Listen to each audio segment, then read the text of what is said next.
Legendary একজন মানুষ forensic মেডিসিনে। আমি ওনাকে দিয়ে শুরু করব, কিন্তু ওনাকে দিয়ে শুরু করার আগে এই প্রশ্নটা আমি গোটা বাংলার মানুষকে করব যে আমরা আসলে আসল খবর থেকে মুখ ফিরিয়ে থাকছি না তো? ভাবুন তো, এটা প্রতীক জৈনের বাড়িতে এই আগুনটা লাগলো, ভগবান না করুক, গোটা ক্যাবিনেট হয়তো আধ ঘন্টায় পৌঁছে যেত। রাজীব কুমারের জন্য যে মুখ্যমন্ত্রী ধর্ণা দিতে পারেন, তিনি এখনো পৌঁছাননি, সেটা আলাদা বিষয়, কিন্তু অজয় কুমার গুপ্ত ফরেন্সিক বিশেষজ্ঞ, তিনি যে কথাগুলো বলছেন সেটা মারাত্মক। তিনি কি বলেছেন আমাদেরকে, যেখান থেকে গোটা বাংলায় এই মুহূর্তে আলোড়ন পড়ে গেছে, একবার শুনি এবং তারপর ওনার কাছেই প্রথমে যাব।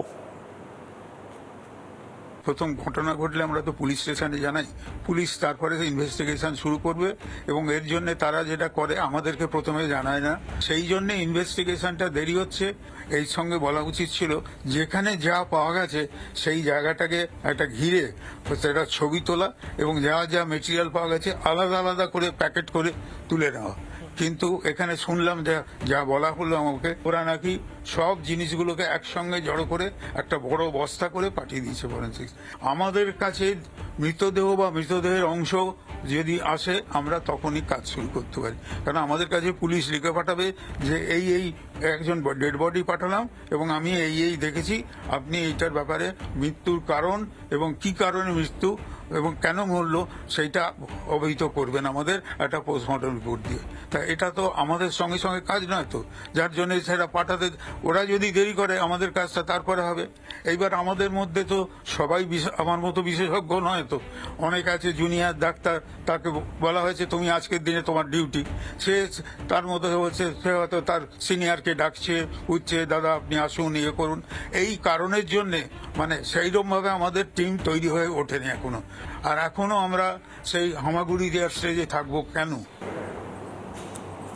আমি সরাসরি অজয় কুমার গুপ্ত ফরেন্সিক বিশেষজ্ঞ, ওনার কাছে যাব। অজয়বাবু, আপনি যে কথাগুলো বলছেন, অনেক বিশেষজ্ঞ এবং যারা প্রত্যক্ষদর্শী তারাও এই কথাটা বলছে। তারা বলছেন যে বিভিন্ন স্যাম্পল সেগুলোকে সমস্ত একটাই বস্তার মধ্যে পুড়ে ফেলা হয়েছে এবং জুনিয়র ডাক্তারদের দিয়ে কাজ করানো হয়েছে, সিভিক ভলেন্টিয়ার তারা ওখানে কাজ করেছেন, ফরেন্সিক কন্টামিনেশন হয়েছে ওখানে। এবং ফরেন্সিক কন্টামিনেশনের সবচেয়ে বড় যে খেসারতটা দিতে হবে সেটা হলো কবে এক্স্যাক্টলি এই দেহ শনাক্তকরণ প্রসেস শেষ হবে এবং হস্তান্তর করা হবে, তারপর ডেথ সার্টিফিকেট ইস্যু করা হবে, এটা বোঝা না যাওয়া। আপনার কি মত, আপনার অবজারভেশনটা কি? শুনুন, একটা ঘটনা ঘটেছে সেখানেতে পরের দিন সকালের বেলার দিকেতে আর কি, মানে রাতের শেষে ঘটনাটা ঘটেছে, তখন নাকি তারা সবাই ঘুমিয়েছিল।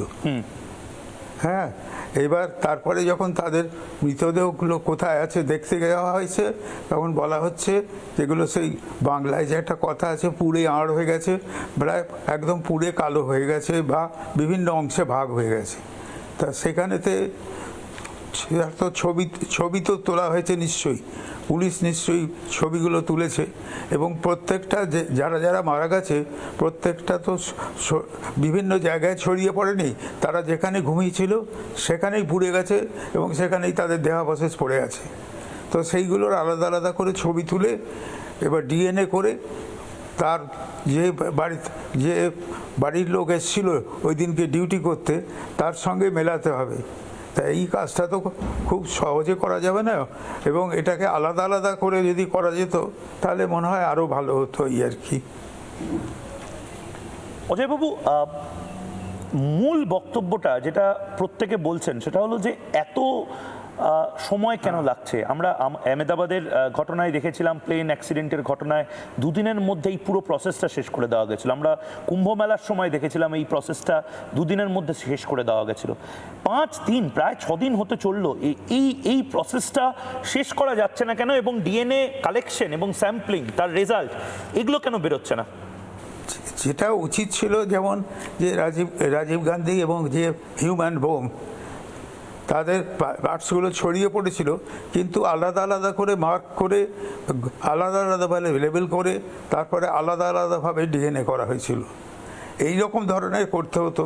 এখন এখানে আমি যদি একসঙ্গে সব কিছু, তারা একসঙ্গে শুয়েছিল অথবা একসঙ্গেই মারা গেছে, অতএব তাদের আর কিছু করার নেই। আমি জানি না কেন এটা হয়েছে, মানে আপনি বলছেন যে সমস্ত স্যাম্পল একটা কেননা বস্তার মধ্যে এইসব পুড়ে ফেলা ক্ষেত্রে হয়েছে? যখন মাস ডিজাস্টার যেটা বলা হয়, যেটা কথাটা আমাকে বলা হয়েছিল যে সব জিনিসগুলোকে কোনো রকমের টোটাল করে একসঙ্গে একটা ব্যাগের মধ্যে, একটা বড় হোক ছোট হোক কী করছে, আমি তো আর দেখিনি জিনিসটা। তা সেটা কিন্তু যদি করা হয়ে থাকে, তার তো কেউ স্টেটমেন্ট তো নিশ্চয়ই করেছেন, যিনি কাজটা করেছেন, যে কিভাবে স্যাম্পল কালেকশন হয়েছে। এগুলো তো যারা এই কাজটা নিয়ে কাজ করছেন তারাই বলতে পারবেন যে কিভাবে স্যাম্পল কালেকশন হয়েছে। আচ্ছা, আপনি এত বছরের প্রায় 40 বছর ধরে এই ফরেন্সিক সায়েন্সের সাথে রয়েছেন, আপনি যদি আজকে এর দায়িত্বে থাকতেন, আপনি ঠিক কি করতেন যার জন্য 2 দিন বা 3 দিনের মধ্যে এই গোটা প্রক্রিয়াটা সম্পন্ন করা যেত এবং পরিবারের সদস্যগুলো অন্তত তাদের দেহাংশগুলো পেত, অন্তত এই অস্থিগুলো পেত? একটা জিনিস যেটা কিছু বইপত্র আছে, যেটা হচ্ছে স্টেপস অফ ক্রিমিনাল ইনভেস্টিগেশন, সেই স্টেপগুলোকে যেরকম যে বইগুলো আছে তাতে পরিষ্কার করে লেখা আছে যে কিভাবে হবে। যেমন আমি এক্সাম্পলটা দিলাম যে রাজীব গান্ধী মারা গেছেন, তার অঙ্গ প্রত্যঙ্গ টুকরো টুকরো হয়ে ছড়িয়ে গেছে, আর যিনি হিউম্যান বোম হিসেবে কাজ করেছেন তার অঙ্গ প্রত্যঙ্গ ছড়িয়ে গেছে। সেখানে তো ডিএনএ অ্যানালিসিস হয়েছিল, বিভিন্ন জিনিসগুলো বিভিন্ন জায়গায় ছড়িয়ে গেছে, যেখানে যেটা পাওয়া গেছে সেখানে তার থেকে ডিএনএ পাওয়া গেছে, ডিএনএ আইডেন্টিফিকেশন হয়েছে যে কোনটা রাজীব গান্ধীর ডিএনএ আর কোনটা হচ্ছে অন্য ওই মহিলা হিউম্যান বম তার ডিএনএ।